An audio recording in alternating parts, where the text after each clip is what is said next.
Je vais vous présenter un livre qui s'appelle Mashka, manuel de survie en cas d'apocalypse. Au début de l'histoire, il y a une grosse tempête et il n'y a plus d'arbres. Il n'y a plus d'électricité non plus pendant quelques jours. Alors Justin, le héros principal, décide d'écrire ce livre. Il part à l'aventure avec son copain Björn, c'est un ami imaginaire qu'il a inventé, son tout premier dessin. Le but de sa quête, c'est d'aller retrouver son oncle derrière la montagne, avec toute sa famille. Au fur et à mesure de l'aventure, il rencontre un chien tout mignon, et c'est lui. Et il va l'accompagner tout au long de sa quête, jusqu'à retrouver sa famille. Et à la fin de l'histoire, c'est assez émouvant parce qu'il retrouve sa famille et le chien est bien accueilli dans la famille.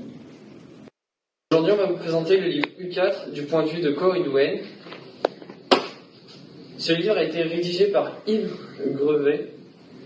Cette histoire raconte le virus U4 qui a décimé 90% de la population et seulement les adolescents de 15-18 ans ont pu survivre. Du coup, ils ont dû apprendre à survivre dans une société totalement détruite. Et cette histoire raconte le point de vue de Cory Duane, qui habite dans une ferme et décide d'aller chercher son cousin dans une autre ville pour la ramener. Et elle découvre que son cousin est dans des conditions horribles. Il est maltraité par les autres enfants survivants. Et elle décide de le récupérer et de survivre avec lui. J'ai bien aimé l'ambiance de ce livre, qui est, je trouve, un peu post-apocalyptique, avec le virus qui a tué tous les parents. J'aime aussi beaucoup le personnage de Cory Duane, qui, malgré l'univers dans lequel elle vit, arrive à rester assez terre à terre et trouve le courage d'aller aider son cousin. Mais je n'ai quand même pas trop aimé le livre, car je trouve l'histoire trop longue pour ce qui est raconté. Et j'ai aussi pas aimé le cousin de Cory Duane, Max, que je trouve un peu trop planchard à mon goût, et je n'aime pas ce type de personnage. Bonjour, je vais vous présenter un livre qui s'appelle Terre Dragon, qui est écrit par Eric Lhomme. C'est une saga de 3 tomes. Dans ce livre, ce que j'ai bien aimé, c'est qu'il y a du suspense. Il y a 2 parties. Il y a un royaume avec un fleuve métallique et l'autre partie. Il y a 2 personnages principaux. Il y a Shaylis et Aegir. Aegir, c'est un loup-garou. Et Shaylis, c'est une magicienne qui est très forte. Et à la fin, j'ai bien aimé parce qu'il y a du suspense. Ils sont sur un bateau et ils partent pour une autre île. Et ils se font poursuivre. Et après, c'est dans le deuxième tome. Donc pendant les vacances, j'ai lu un livre qui s'appelle La pyramide des besoins humains de Caroline Solé. Dans ce livre, c'est un jeune homme qui s'appelle Christopher Scott, qui a 18 ans et qui vit dans la rue. Il est SDF. Il participe à un jeu de télé où il y a 15 000 candidats. C'est un jeu qui dure sur 5 semaines. Et dans ce jeu, à la fin, il ne le sait pas encore, mais il va finir célèbre et connu du grand public. Pour ma part, j'ai bien aimé ce livre parce que on voit bien qu'il vit dans la rue et que grâce à un jeu télévisé, il peut devenir célèbre et connu du public. Bonjour, je m'appelle Jamal. Aujourd'hui, on va vous parler d'un manuel de survie fait par Eric Lhomme et l'illustratrice Héloïse Scherer. Dans ce manuel de survie, il y a 2 personnages principaux. Il y a Justin, c'est le personnage qui raconte son aventure. Et il y a Björn. Björn, c'est le personnage fictif inventé par Justin. C'est une personne qui est tout le temps dans son aventure, dans toutes les situations. Dans ce manuel, ce que j'ai surtout aimé, c'est les dessins, comme à la première page, où il décrit toute l'histoire en une seule page. Moi, pour ma part, j'ai beaucoup aimé le livre, parce que le fait qu'il y ait de la survie tout le long, et le fait qu'ils doivent cuisiner, qu'ils doivent se faire un feu pour pas mourir de froid, qu'ils doivent se faire des pièges pour trouver à manger, et ainsi de suite. Et aussi le fait qu'il y a l'homme à la hache, ça rajoute un petit peu de suspense. Pour lui, en fait, l'homme à la hache, c'est quelqu'un qui le suit depuis le tout début, mais en fait, à la fin, on découvre que c'est juste de la paranoïa, en fait. Et le suspense aussi qu'il y a à la fin, quand ils retrouvent Oncle Bob, et qu'ils se font des signaux, qu'ils se voient juste en se faisant des signaux, et en se parlant en morse, mais qu'ils puissent pas se rejoindre parce qu'il y a des obstacles et des falaises, ainsi de suite. Et ça rajoute du suspense, on se demande comment ils vont faire pour se retrouver. Mais à la fin, quand ils se retrouvent, c'est trop basique pour moi, c'est tout le monde est joyeux, trop classique, on l'a trop vu.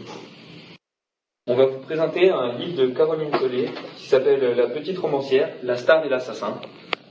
C'est un livre qui est écrit en 3 parties et qui raconte la même histoire d'un point de vue d'un personnage différent à chaque fois. Alors c'est l'histoire d'une fille de 16 ans, une jeune ado qui s'appelle Cheyenne. Elle reste souvent enfermée dans sa chambre, elle sort presque pas. Et elle passe ses journées à épier sa voisine qui est une star de cinéma, qui est une actrice de cinéma. Et un jour sa vie elle va basculer quand un enfant va disparaître et une enquête policière va être sur cet enfant. Alors moi c'est un livre que j'ai eu du mal à lire parce qu'il y a beaucoup de mots compliqués. C'est un livre du coup que j'ai pas trop apprécié parce que j'ai eu du mal à accrocher à l'histoire. Et c'est pas un livre que je recommande pour les gens qui ont pas de plaisir à lire et voilà. Moi personnellement, j'ai mis du temps à comprendre l'histoire parce que j'ai eu du mal à lire, j'ai eu du mal à comprendre les mots.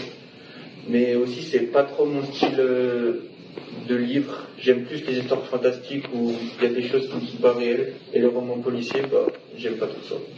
Bonjour, je m'appelle Valentin, je vais vous présenter Terre Dragon. C'est un livre où il y a un royaume qui s'appelle Terre Dragon. Ce royaume est divisé en 2 parties d'un long fleuve métallique. Il est divisé en plusieurs clans. Il y a 2 personnages principaux, Aegir et Shaylis. Shaylis est une grande magicienne très puissante âgée de 13 ans.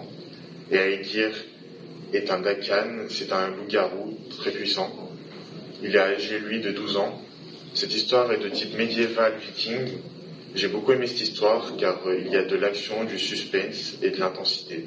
On va vous présenter un livre qu'on a lu pendant les vacances. Le titre du livre, c'est La piscine était vide, écrit par Gilles Avier. Je vais vous dire mon avis. Le livre que j'ai lu, il a été pour moi très bien, dans l'ensemble bien écrit, et il y a une belle histoire. L'histoire, ça parle d'une jeune fille qui s'appelle Célia, elle a 16 ans. Elle est avec un homme qui s'appelle Alex, il a 19 ans. Ils se sont mis en couple et ils s'aimaient beaucoup. Ils ont même d'ailleurs fait leur première fois ensemble, donc c'est un lien très très fort. La maman de Alex, elle appréciait pas vraiment Célia parce qu'elle l'a trouvée trop superficielle et sa façon de s'habiller, elle aimait pas du tout. Un jour, ils ont voulu se baigner dans la piscine de Alex, sauf que Alex il s'est pris le pied dans le tuyau et en fait la piscine elle était vide et au moment de la remplir, du coup il est tombé la tête la première dans la piscine et la maman elle faisait tout pour être désagréable avec Célia, donc elle l'a directement accusée et Célia elle était pour elle était pas bien, elle se sentait coupable même si elle l'aimait énormément. Et du coup, moi, je vais vous donner l'avis du livre. Pour ma part, ça m'a plu et en même temps déplu à la fois parce que je me suis identifié au personnage de la fille qui est Célia. Et en fait, ce qui m'a plu, c'est que... Enfin, ce qui m'a déplu en premier, c'est plutôt que la fille, elle se faisait accuser par la mère de la victime sans preuve durant toute l'histoire. Et à la fin de l'histoire, le jour de son procès, elle a été plaidée innocente, on va dire, parce qu'elle a lu une lettre très sincère, Célia. Et moi, je vais plutôt vous raconter la fin du livre. Jusqu'à le jour de son procès, ça a passé des minutes comme des heures comme des jours.